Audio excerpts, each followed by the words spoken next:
सिंधुदुर्गामध्ये भाजपचे 4 ते 11 फेब्रुवारी गाव चलो अभियान, नारायण राणे, रवींद्र चव्हाण यांच्यासह राज्यस्तरीय नेते सहभागी होणार। अहमदनगर मनपाकडून पहिली उत्तीर्ण कर्मचाऱ्याची मराठा सर्वेक्षणासाठी नियुक्ती। सर्वेक्षणाचं काम करता येत नसल्याची कर्मचाऱ्याची कबुली। मराठा समाजाकडून तीव्र संताप व्यक्त। अहमदनगर महानगरपालिका आयुक्त पंकज जावळे यांची व्हिडिओ पहिली नसल्याची प्रतिक्रिया।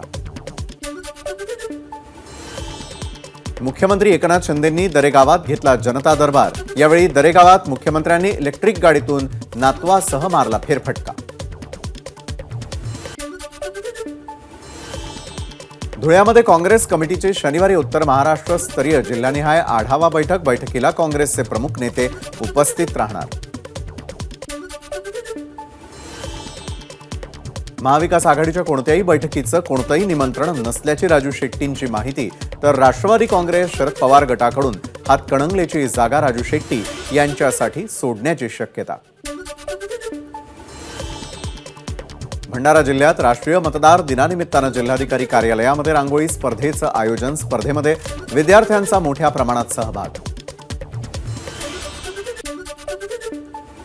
आधारभूत धान खरेदी केंद्रावर धान विक्री केलेल्या शेतकऱ्यांनाच बोनसचा लाभ मिळणार। मंत्री धर्मराव बाबा आत्राम यांची माहिती। मराठा समाजाला आरक्षण मिळत नसल्यामुळे युवकाची आत्महत्या। नांदेड जिल्ह्यामधील थुगाव इथल्या अरविंद भोसले या 21 वर्षीय तरुणानं गळफास घेत केली आत्महत्या। आत्महत्येपूर्वी चिठ्ठी लिहित मराठा समाजाला आरक्षण मिळावं अशी केली मागणी।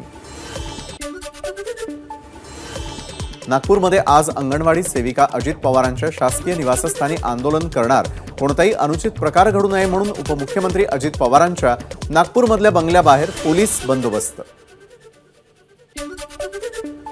सत्ता संघर्षानंतर उपमुख्यमंत्री अजित पवार आज पहिल्यांदाच पुण्यामधील जुन्नर विधानसभेच्या दौऱ्यावर। आजवर तटस्थ राहिलेले आमदार अतुल बेनकेंनी हा दौरा आखल्यानं बेनके आता अजितदादांच्या गटात सामील झाल्याचे संकेत। अजित पवार जुन्नरमध्ये हेलिकॉप्टरनं दाखल। सोबत दिलीप वळसे पाटीलही उपस्थित। अजित पवार कृषी विज्ञान केंद्रामध्ये शेतीविषयक नव्या तंत्रज्ञानाची घेतली माहिती। आजपासून साताऱ्यामधील दरेगावच्या यात्रेला सुरुवात। यात्रेनिमित्त मुख्यमंत्री शिंदे दरेगावी मुक्कामी। गावी येण्यासाठी तराफ्याची गरज लागते, त्यासाठी प्रत्येक वाहनाला द्यावे लागणारे 500 रुपयांचं भाडं मुख्यमंत्र्यांनी केलं रद्द। भाविक आनंदी। अकोला जिल्ह्यामधील अकोट शहरामधील अकोट अंजनगाव रस्त्यावरील कापसाच्या जिनिंगला आग।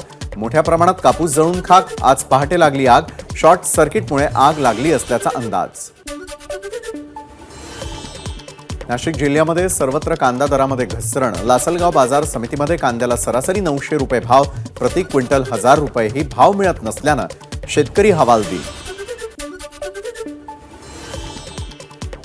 सोलापूरच्या कृषी उत्पन्न बाजार समितीमध्ये आज पुन्हा एकदा कांद्याची मोठी आवक वाढल्यानं 200 रुपयांनी कांद्याचे दर घसरले। बाजारामध्ये जवळपास 1500 गाडी कांद्याची आवक। अनधिकृतपणे वेगवान नौकांनी बेसुमार केली जाणारी मासेमारी आणि वातावरणामध्ये होणाऱ्या बदलामुळे कोकणातील मासेमारीवर परिणाम। कोकणामध्ये माशांचं प्रमाण अत्यल्प। कोथिंबीरीला भाव नसल्यानं आक्रमक शेतकऱ्यांनी कोथिंबीर फेकली रस्त्यावर। सोलापूरच्या कृषी उत्पन्न बाजार समितीतील प्रकार। नांदेडमधील नायगाव तालुक्यामध्ये ढगाळ वातावरणामुळे रब्बी पिकं धोक्यात। पोंग्या अळीचा प्रादुर्भाव झाल्यानं ज्वारी पिकाचं मोठं नुकसान, शेतकरी अडचणी। भंडारा जिल्ह्यात अवकाळी पावसामुळे तापमानामध्ये घट, तर थंडी वाढल्यानं ग्रामस्थांनी घेतला शेकोटीचा आसरा। सिंधुदुर्ग जिल्ह्यामध्ये तापमान 10 अंश सेल्सिअसवर, तर थंडीपासून बचाव करण्यासाठी अनेकांनी घेतला शेकोटीचा आसरा। परभणी जिल्ह्यात गेल्या 3 दिवसांपासून थंडीची लाट। परभणीमध्ये सध्याचं तापमान 7.5 अंशांवर, तर परभणीमध्ये यंदाच्या मोसमातील सर्वात नीचांकी तापमानाची नोंद। पालघरमध्ये तापमान 10 डिग्री सेल्सिअसवर, तापमानामध्ये घट झाल्यानं सर्वत्र धुक्याची चादर। सलग तिसऱ्या दिवशी नाशिक आणि निफाडचा पारा घसरला। निफाडमध्ये 4.4 या नीचांकी तापमानाची नोंद, तर नाशिकचा पारा 8.6 अंशांवर। धुळे जिल्ह्यात सलग दुसऱ्या दिवशी तापमान 4.6 अंश सेल्सिअसवर. जिल्ह्यामध्ये वाढला प्रचंड गारठा. थंडी पासून बचाव करण्यासाठी जागोजागी पेटल्या शेकोट्या. आठवडाभर थंडी कायम राहणार असल्याचा हवामान खात्याचा अंदाज. नागपुरामध्ये किमान तापमानामध्ये मोठी घट. आज 8.7 अंश सेल्सिअस तापमानाची नोंद. विदर्भातील सर्वच जिल्ह्यांमधील किमान तापमानात घट. विदर्भातून नागपुरामध्ये सर्वात कमी तापमानाची नोंद. यवतमाळ 9.0, गोंदिया आणि अकोल्यामध्ये 9.5 अंश सेल्सिअस तापमानाची नोंद. नाशिकमध्ये 51 शाळांमधील 21,000 शालेय विद्यार्थ्यांनी गायलं देशभक्तीपर समूहगान. प्रजासत्ताक दिनाच्या पार्श्वभूमीवर समूह गानाचं आयोजन. झेप सांस्कृतिक कला क्रीडा मंडळाच्या वतीनं कार्यक्रमाचं आयोजन.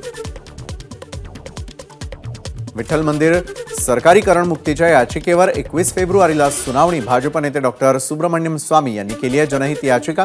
काल झाली उच्च न्यायालयात सुनावणी. महाराष्ट्राचे कुलदैवत असणाऱ्या जेजुरीमध्ये पौष पौर्णिमेनिमित्तानं गाढवांचा बाजार. बाजारामध्ये काठेवाडी, गावठी आणि विविध प्रकारची हजारो गाढवं दाखल. 10,000पासून 1,20,000पर्यंत गाढवांचा भाव. कोल्हापूरच्या पाटगाव धरणाच्या पाण्यावर उभारण्यात येणारा अदानी ग्रीन एनर्जी प्रकल्प अखेर रद्द. अदानी ग्रुपनं प्रकल्प रद्द केल्याचे पत्र दिल्याची आमदार प्रकाश आबिटकर यांची माहिती. समृद्धी महामार्गावरती ट्रॅव्हल्सचा भीषण अपघात. अपघातामध्ये 3घांचा जागीच मृत्यू. चालकाला झोप लागून अपघात झाल्याची माहिती. भाईंदर पूर्व येथील गोल्ड नेस्ट सर्कल इथे लाईट शोच्या माध्यमातून प्रभू श्रीरामाचं दर्शन. 28 जानेवारीपर्यंत चालणाऱ्या लाईट शो मधून प्रभू श्रीरामाच्या दर्शनासोबतच रामभजन आणि सुंदरकांडही ऐकायला मिळणार.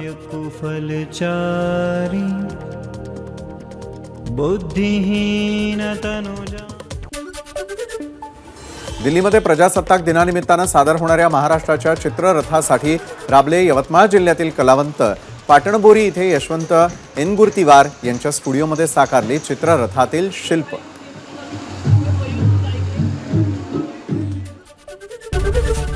एबीपी माझा, उघडा डोळे बघा नीट.